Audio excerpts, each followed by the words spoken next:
दोस्तों, शालिनी भक्ति सागर में आपका बहुत बहुत स्वागत है। कल हमने शिव महापुराण का पहला अध्याय डाला था। उसमें एक ब्राह्मण की कहानी थी, वेश्या की कहानी थी और चंचुला की कहानी थी। उन्होंने शिव पुराण और गोकर्ण क्षेत्र की कहानी सुनकर कैसे मोक्ष पाया और परम सुखी हो गए, ये तो आपने सुना ही होगा। तो आज हम देखते हैं दूसरा वीडियो शिव महापुराण का। अगर आप मेरे चैनल पर नए हो तो लाइक, सब्सक्राइब, शेयर और बेल आइकन ज़रूर दबाना, क्योंकि जो भी वीडियो मैं डालूँगी तो सबसे पहले आपको नोटिफिकेशन मिल जाएगी। तो चलिए आइए जानते हैं शिव पुराण का दूसरा अध्याय कौन सा है। श्री गणेशाय नमो नमः।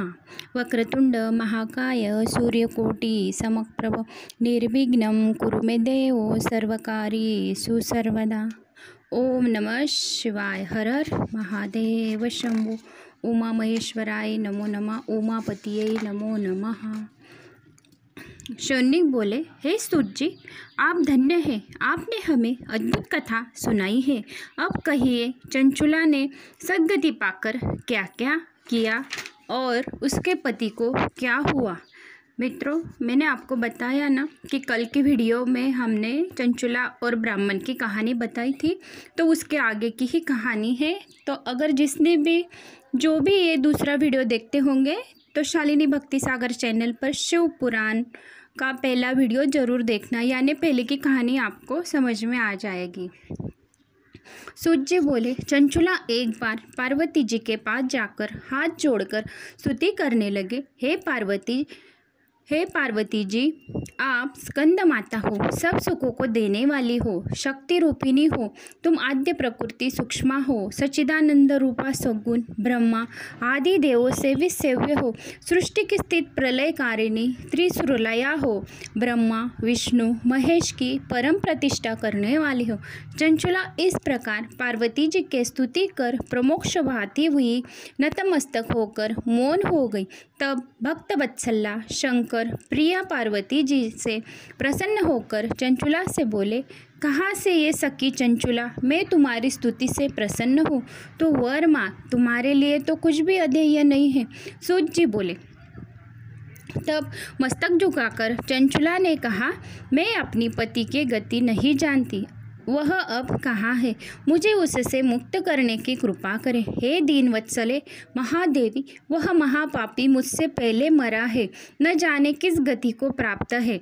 यह सुनकर श्री पार्वती जी प्रसन्न होकर बोली, तेरा पति विदुंग वेश्याभोगी महापापी मरकर नरक में गया है। अनेक वर्षों तक दुख भोगकर अब पाप शेष से वह पाप विंध्याचल पर पिशाच हुआ है।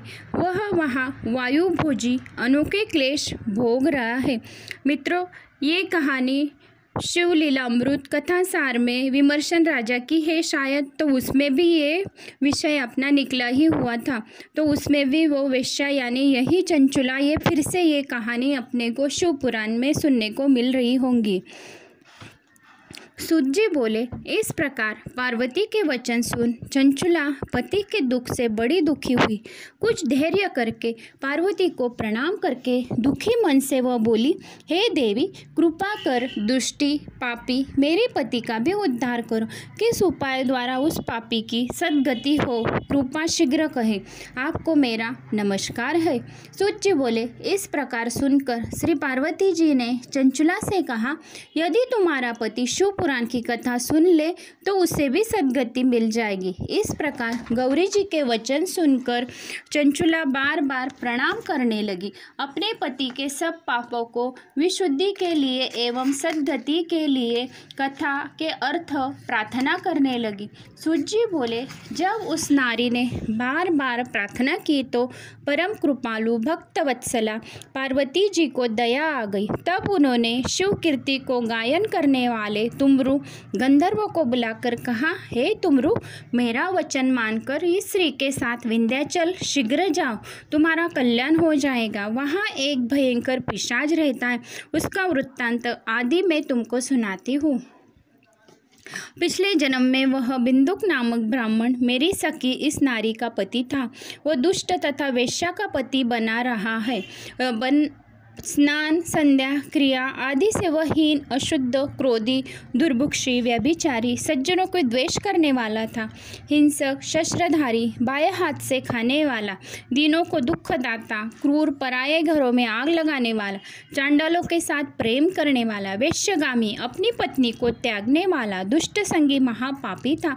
उसने वेश्या के संग में पकड़कर सत्कर्म का नाश कर दिया, विक्त लोभ से अपनी पत्नी को भी जारनी बना दिया। आयु भर वहाँ दुराचारी रहा। समय पाकर जब मरा तो यमपुर में उसे घोर नरक यातना में डाला गया। उसी पापी ने वहाँ घोर यातनाएं भोगी। अब वह विंध्याचल पर्वत पर पिशाच होकर पापों का फल भोग रहा है। तुम वहाँ जाओ, यत्नपूर्वक शिवपुराण, परम पुण्य, पाप विनाशिनी दिव्य कथा उसके आगे कहो। शिवपुराण की कथा पिशाच की दुर्गति से छूट जाए तो मेरी आज्ञा से उसे विमान पर चढ़कर शिवजी के पास ले आना।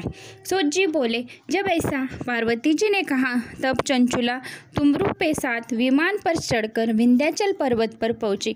वहां उसने बड़े शरीर वाले, महाहनु वाले, हंसते अथवा रोते हुए, विकट आकर वाले, बहुत बोलते हुए एक पिशाच को देखा। उस भयंकर पिशाच को महाबली तुमरू गंधर्व ने बलपूर्वक पकड़कर पाशों से बांध दिया। तब उसे शिव पुराण सुनने के लिए महान उत्सव मनाया।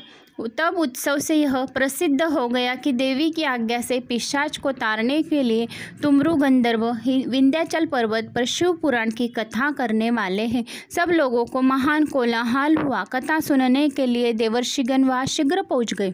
शिव पुराण के सुनने के लिए वहाँ बड़ा समाज इकट्ठा हो गया। सब में कथा सुनने की लालसा थी। पाशों से बंधे हुए पिशाच को वहाँ बिठाया गया। तब तुमरू ने हाथ में वीणा लेकर शिव कथा कीर्तन करने लगा। पहली संहिता से लेकर 7वीं संहिता तक महात्म्य के साथ उसने शिव पुराण की कथा सुनाई।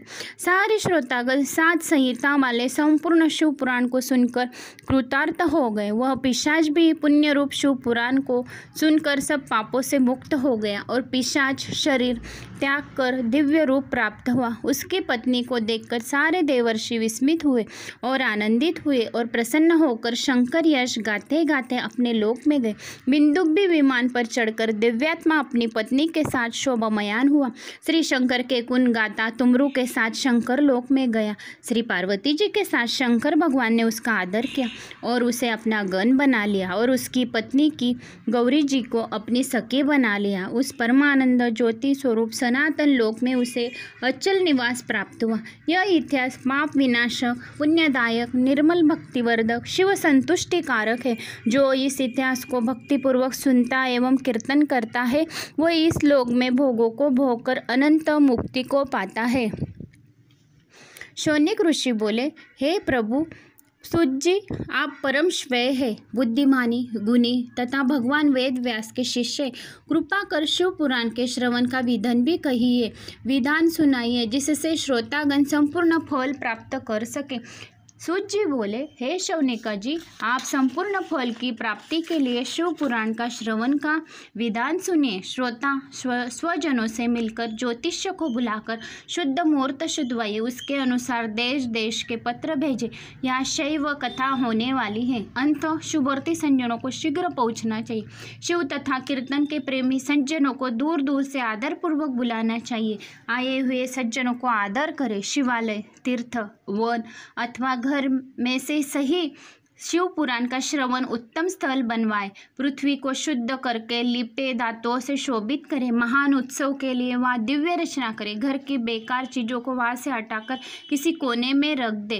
केलों के खंभों से शोभामयान ऊंचा मंडप खड़ा करें। उसके चारों ओर फूल, वितान एवं पताकाएं लगाए। चारों दिशा में ध्वजा पताकाएं सुशोभित करें। यह सब काम भक्ति, श्रद्धा एवं आनंद पूर्वक करें। उस वेदी में भगवान शंकर का दिव्य आसन लगवाएं। वक्ता को भी सुखकारक साधन एवं दिव्य आसन लगवाएं। श्रोता लोगों को बैठने के लिए उत्तम स्थल बनवाएं एवं साधारणतया और भी स्थल बनाए। विवाह के भांति इस कार्य में चित्त लगवाएं। अन्य लौकिक आदि चिंताएं त्याग दे और उत्तर की ओर मुख करके वक्ता, पूर्व की ओर मुख करके श्रोता बैठे। वक्ता के सामने श्रोताओं के मुख होना चाहिए। जब पौराणिक ब्राह्मण व्यास आसन पर बैठे हैं तो कथा प्रसंग समाप्ति तक किसी के आगे नमस्कार न करें। बालक हो, युवा हो, वृद्ध हो, दारिद्र्य हो अथवा दुर्बल हो, पुराणज्ञ पुण्यात्मा से सदा वंदनीय है। जन्म से गुण से तो कई गुरु होते, किंतु उनके मध्य में गुण ज्ञाता परम गुरु है। पुराणज्ञ से बढ़कर और कोई गुरु कौन है जो करोड़ों जन्मों में कष्ट उठाते हुए पुरुषों को मुक्ति दिलाता है। पुराणज्ञ के शुद्ध, चतुर, शांत, मत्सर, साधु एवं दयालु होना चाहिए। ऐसा संत चतुर ही इस कथा को कहे। सूर्योदय से लेकर 3:30 पहर तक बुद्धिमान इस शिव पुराण की कथा बाचे। दुर्जन एवं चारों के स्थान पर धूर्ता के देश में एवं घर में इस कथा को न बाचे। कथा कीर्तन करने वाले मलमूत्र को त्यागने के लिए मध्याह्न में 2 घड़ी पर्यंत कथा विराम करें। वक्ता को कथा आरंभ से पहले दिन हजामत कर लेना चाहिए। वक्ता की सहायता के लिए संशय छेदन करना जनता को चाहिए। वक्ता की सहायता के लिए चतुर पंडित वक्ता के पास बिठाना चाहिए। कथा निर्विघ्न समाप्त हो इसलिए प्रथम नित्य श्री गणेश पूजन करें, फिर कथा के स्वामी शिव तथा पुस्तक की भी पूजा करें। श्रोता शुद्ध चित्त हो, परम प्रसन्न होकर शिव पुराण की आदरपूर्वक कथा सुनाइए। अनेक कर्मों के भांति चिंत, काम, क्रोध, इच्छा विकारों से, अनेक कर्मों से भांति व्यभिचारी, पाखंडी ऐसे वक्ता एवं श्रोता पुण्य भागी नहीं होते। सांसारिक चिंता, धनगृह, पुत्रादि की चिंता त्याग कर शुद्ध बुद्धि होकर कथा में चित्त लगाने वाला ही उत्तम फल का प्राप्त होता है। श्रद्धा भक्ति से युक्त, अन्य कार्यों से लालसा रहित, वाणी रोकने वाला शुद्ध श्रोता ही पुण्य का भागी होता है। जो नरधाम भक्ति से रहित इस कथा को सुनता है उन्हें कोई फल नहीं मिलता है, जन्म जन्म से दुख पाते। जो पुराण की पूजा यथाशक्ति भेंटों द्वारा करके इस कथा को सुनता है वो मूर्ख, दरिद्र एवं अपवित्र होते। जो मनुष्य कथा होते समय उठकर अन्यत्र चले जाते हैं, भोगांतर में उनकी दारिद्र्य संपत्ति नष्ट हो जाती। जो पान चबाते इस कथा को सुनते हैं उन्हें नरक में यमदूत उन्हीं की विष्ठा खिलाते हैं। जो इस कथा को ऊंचे आसन पर बैठकर सुनते हैं और वे सब नरक यातनाएं भोगकर काक को होते हैं। जो वीरादि आसन कुर्सी पर चढ़कर कथा सुनते हैं वे नरक भोगकर विष वृक्ष हो जाते हैं। जो वक्ता को प्रणाम न करके कथा सुनते वे सब नरक भोगकर अर्जुन वृक्ष होते हैं। जो निरोग होकर भी लेटकर कथा सुनते व नरकों को अंतर अजगर आदि होते हैं। जो वक्ता के बराबर आसन पर बैठकर कथा सुनते हैं उनके नरक में गुरु शैया पर चढ़ने का जितना पाप लगता है। पाग भादे कथा सुनने वाले मनुष्य को पुत्र, पापी एवं कलदूषक होते। जो वक्ता की एवं इस पवित्र कथा की निंदा करते हैं वे नरक को भोगकर 100 जन्म कुत्ते के होते हैं। कथा होते समय जो बुरे विचार निकलते वे घोर नरक भोगकर गर्दर्भ होते। जो इस कथा को कभी नहीं सुनते वे नरक भोगकर वन शुकर होते हैं। जो खल कीर्तन कथा के समय विघ्न डालते हैं वे करोड़ वर्ष तक नरक भोगकर ग्राम शुकर होते हैं। यही विचार कर श्रोता एवं वक्ता दोनों को भक्तिवान, प्रसन्न, बुद्धिमान होकर कथा करनी चाहिए एवं सुननी भी चाहिए। विघ्न विनाश के लिए नित्य प्रथम श्री गणेश पूजन करे, नित्य कृत्य संशप्स करके प्रायश्चित भी करे। नवग्रह पूजन, सर्वथा भद्रदेव पूजन तथा पुस्तक पूजन करे। पूजन के अंतर भक्ति से हाथ जोड़कर विनीत हो पुस्तक का शिव रूप समझकर स्तुति करे। हे शिव पुराण देव, आप साक्षात महेश्वर हो, प्रत्यक्ष हो, श्रवण के लिए स्वीकृत हो, अंत मुझ पर संतुष्ट हो। मेरा यह संपूर्ण कथा श्रवण करने का मनोरथ आपको सफल करना है, विघ्न न पड़े। हे शंकर, मैं आपका दास हूँ, भवसागर में निमग्न हूँ, कर्म रूप ग्रहों से पकड़ा हुआ दीन हूँ, मेरा उद्धार करो। इसलिए प्रकार शिव पुराण का साक्षात जानकर दीन होकर स्तुति करें। तब नम्रता से व्यास जी की पूजा करें। शिव पूजा की विधि से पुष्प, वस्त्र, भूषण, धूप दीप आदि से वक्ता की भी पूजा करें। उसके आगे शुद्ध चित्त होकर पुराण समाप्ति तक यत्न पूर्वक नियम धारण करें।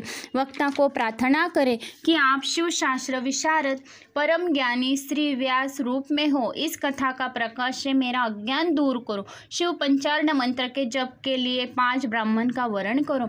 हे शिव पंचाक्षर मंत्रों को भी जपते रहे। यह मैंने कथा के श्रवण के सिद्धांत, वक्ता, श्रोता आदि भक्तों का लक्षण आपको सुना दिया है। अब क्या सुनना चाहते हो? तो दोस्तों, आपको मेरी ये वीडियो पसंद आए तो लाइक करना, सब्सक्राइब करना, बेल आइकन ज़रूर दबाना और कमेंट्स में जय श्री महाकाल लिखना। जय श्री महाकाल।